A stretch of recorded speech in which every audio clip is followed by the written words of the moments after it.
ಆ ಗ್ರಾಮದಲ್ಲಿ ಹೆಚ್ಚಿನ ಸಂಖ್ಯೆಯ ಯುವಕರು ಯೋಧರಾಗಿ ಸೇನಾ ಸೇವೆಯಲ್ಲಿದ್ದಾರೆ.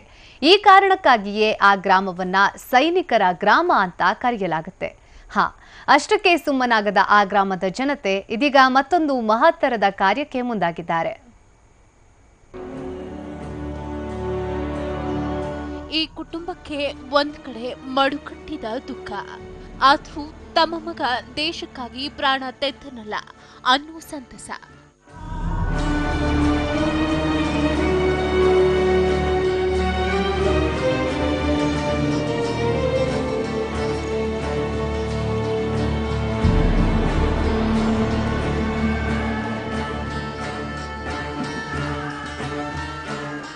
ಹೌದು, ಸಹದೇವ ಮೊರೆ ನಮ್ಮನ್ನೆಲ್ಲ ಬಿಟ್ಟು ಭಾರತ ಲೋಕಕ್ಕೆ ತೆರಳಿದ್ದಾರೆ.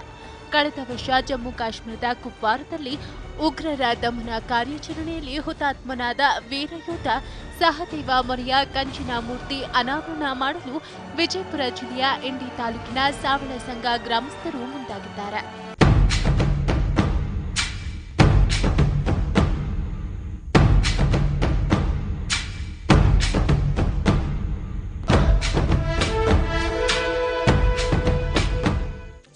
ಶತಮಾನೋತ್ಸವದ ಪ್ರಯುಕ್ತ ಹಮ್ಮಿಕೊಂಡಿದ್ದ ಜೈ ಜವಾನ್ ಕಾರ್ಯಕ್ರಮದಿಂದ ಪ್ರೇರಣೆಗೊಂಡ ಗ್ರಾಮಸ್ಥರು ಹುತಾತ್ಮ ಯೋಧರ ಕುಟುಂಬದ ಸದಸ್ಯರಿಗೆ ಸನ್ಮಾನ ಕಾರ್ಯಕ್ರಮ ಮಾಡಲು ನಿರ್ಧರಿಸಿದ್ದಾರೆ.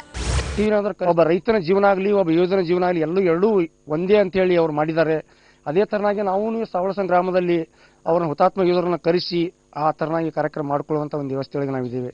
ಫೆಬ್ರವರಿ 12ರಂದು ಹುತಾತ್ಮ ಸಹದೇವ ಮೊರೆ ಕಂಚಿನ ಮೂರ್ತಿ ಅನಾವರಣ ಹಾಗೂ ಜಿಲ್ಲೆಯ ಹುತಾತ್ಮ ಯೋಧರ ಕುಟುಂಬಸ್ಥರಿಗೆ ಸನ್ಮಾನ ಕಾರ್ಯಕ್ರಮ ಆಯೋಜಿಸಲಾಗಿದೆ.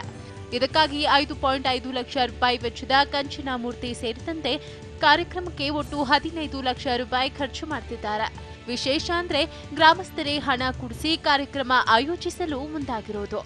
ನಾವೆಲ್ಲ ನಮ್ನೆ ಮಾಡಿ ದೇಶಭಕ್ತರ ಕಾಯ್ಲಿಕ್ಕೆ ಹೋಗ್ಯಾರ ಅಂತ ಹೇಳಿ ನಾವು ಹಚ್ಚಿಬಿಟ್ಟಿದ್ರಿ. 2 ಮಕ್ಕಳು ಹಚ್ಚಿಬಿಟ್ಟಿದ್ದೆವು. ಯಾಕೆ ಹೋದ್ರೆ ಹೋಗಲ್ರಿ ತಂದದ ಕೈಗೆ ನನ್ನ ಮಗ 5 ವರ್ಷದಿಂದ ನಾವು ಒಳಗಡೆಗೆ ಮರಣ ಆಗಿ ಹೋಯ್ತ್ರಿ. ಒಂದು ಅದು ಯಾರನ್ನ ಇದು ಕಟ್ಟಿರ್ಗತ್ತಾರೆ, ಒಂದು ಗಂಚಿನ ಮೂರ್ತಿಗೆ ಮಿರಾಜ್ ಹಾಕ್ಯಾರ 5 ಲಕ್ಷ ಕೊಟ್ಟು.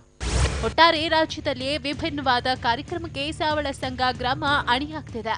ಹುತಾತ್ಮ ಯೋಧರ ಕುಟುಂಬದವರಿಗೆ ಗ್ರಾಮಸ್ಥರು ಸನ್ಮಾನ ಮಾಡುವುದರ ಮೂಲಕ ಸೈನಿಕರಲ್ಲಿ ಹಾಗೂ ಯುವ ಜನರಲ್ಲಿ ದೇಶ ಸೇವೆಗೆ ಮುಂದಾಗುವಂತೆ ಪ್ರೇರೇಪಿಸುತ್ತಿರುವ ಇವರ ಕಾರ್ಯ ನಿಜಕ್ಕೂ ಮೆಚ್ಚತಕ್ಕದ್ದು. ಅಶೋಕ, TV9 ವಿಜಯಪುರ.